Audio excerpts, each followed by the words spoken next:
وہ دن گئے کہ جب ہر ستم کو ادائے محبوب کہہ کے چپ تھے، اٹھے گی ہم پہ جو اینٹ کوئی تو پتھر اس کا جواب ہوگا۔ ایسی نہیں ہے جو اپنے ٹرک بسز اور رکشوں کو سجائے، یہ قوم اپنے ٹرک اور بسز کو بھی سجاتی ہے۔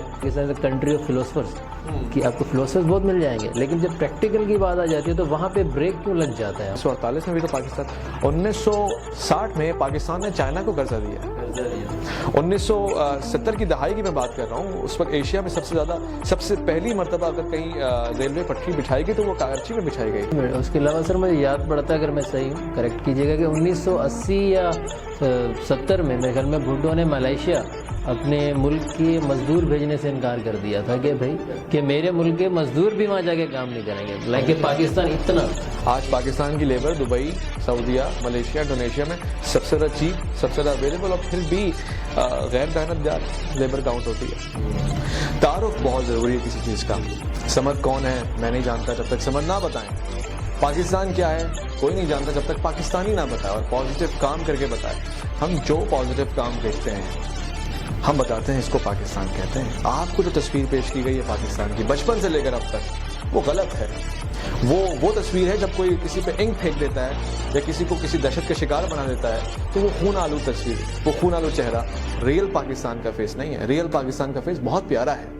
یہ خوبصورتیاں، یہ بیوٹی، میں نے پورے پاکستان کا سروے کیا، ٹور کیا، نوجوان میرے ساتھ تھے، میں پاکستان کے کم و بیش ایک شہر میں گیا، وہاں جا کے ایسی ایسی باتیں ہم نے دیکھی کہ دل کیا ہوتا ہے کہ اس کو پاکستان کہتے ہیں۔ پوری دنیا میں اس سے زیادہ خوبصورت قوم نہیں مل سکتی، اس سے زیادہ محنتی قوم نہیں مل سکتی اگر وہ اپنی سچائی بیان کرے۔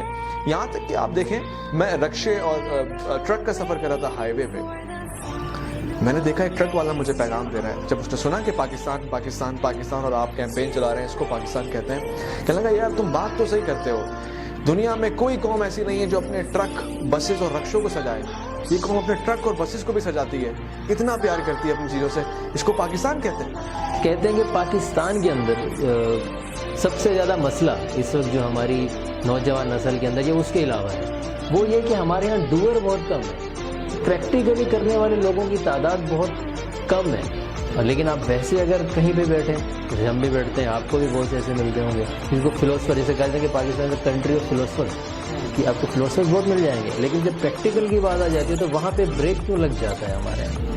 جس قوم میں ڈوئرز کم ہو جائیں وہاں پورز زیادہ ہو جاتے ہیں۔ غربت کا اندیشہ تبھی اٹھتا ہے جب پریکٹیکلی کوئی کام نہیں کرتا۔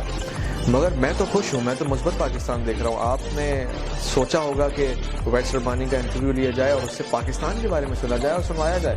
آپ ڈوئر ہیں، آپ یہاں بیٹھے ہوئے ہیں، میں نے سوچا، میں نے کیا، آپ کے کیمرہ مین میسم اور سعد اور محبوب اور یہ سارے لوگ جتنے بھی ہیں دوست، یہ سوچ کے پریکٹیکل تو بدل رہے ہیں اپنے آپ کو، تو پریکٹیکل ہیں، ایسی بات نہیں ہے کہ نہیں ہے، البتہ یہ آپ ان کو بتائیں، ایک دفعہ ان کو جھنجھوڑیں کہ آپ کچھ کر سکتے ہو، آپ وہ کر کے دکھائیں گے آپ کو۔ آپ کی بات یقیناً صحیح ہے، ڈوئرز بہت کم ہیں پر وہ کچھ نہ کچھ تو کر رہے ہیں، وہ جو کر رہے ہیں نا ان کو نہیں معلوم کہ کیا کرنا ہے۔ جیسے کہ کشمیر کی اس کمپین کے اندر آپ لوگ یہ پارٹ پلے کر لیں میرے ساتھ تو یہ بھی کافی احساس کرنا شروع کر دیں، اویئرنیس آ جائے۔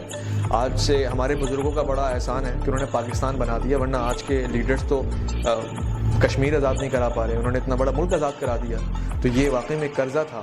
اویئرنیس آ جائے، احساس آ جائے کہ کہیں پہ ظلم ہو رہا ہے، خدا مظلوموں کا ساتھ دینے والا بن جاتا ہے۔ اگر آپ میں اویئرنیس نہیں ہوگی تو آپ ظالموں میں شمار ہوں گے۔ تو ہمارا مقصد یہ نہیں کہ آپ مجاہد بن جائیں، ہمارا مقصد یہ آپ احساس تو کریں۔ جب احساس اٹھائیں گے تو آواز اٹھائیں گے، اور جب آواز اٹھے گی تو دلائل اٹھیں گے، موقف اٹھے گا، مقصد اٹھے گا۔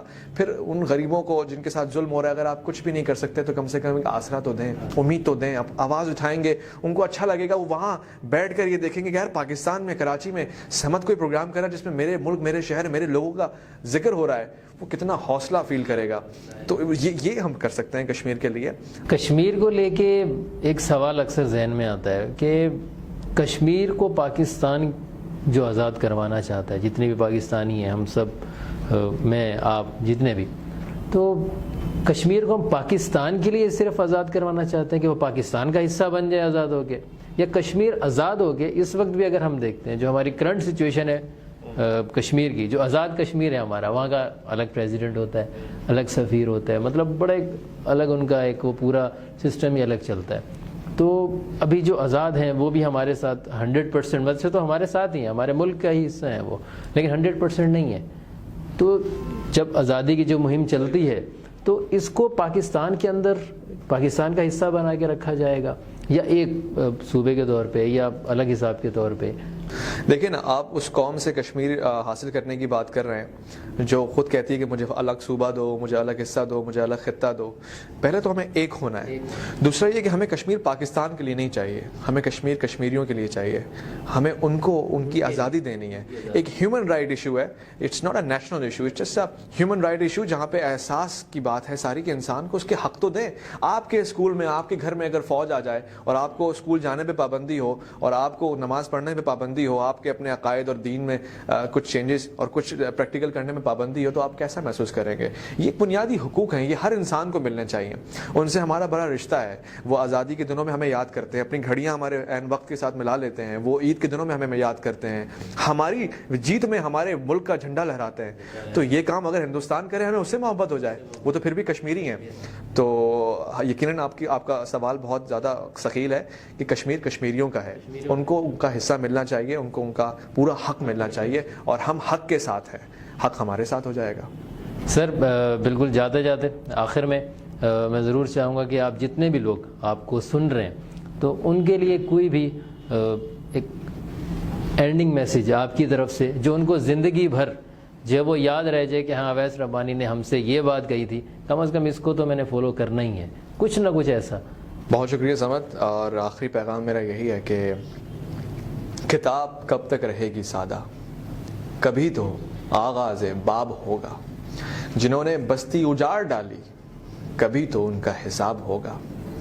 اور سحر کی خوشیاں منانے والوں، سحر کے تیور بتا رہے ہیں. ابھی تو اتنی گھٹن بڑھے گی کہ سانس لینا بھی عذاب ہوگا.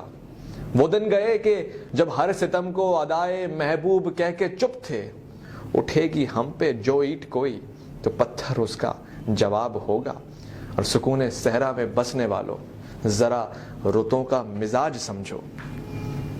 جو آج کا دن سکون سے گزرا تو کل کا موسم خراب ہوگا. لیکن منفرد سوچ، آزاد خیالی اور مثبت نظریہ سب کچھ بدل سکتا ہے. اسی کو تو پاکستان کہتے ہیں.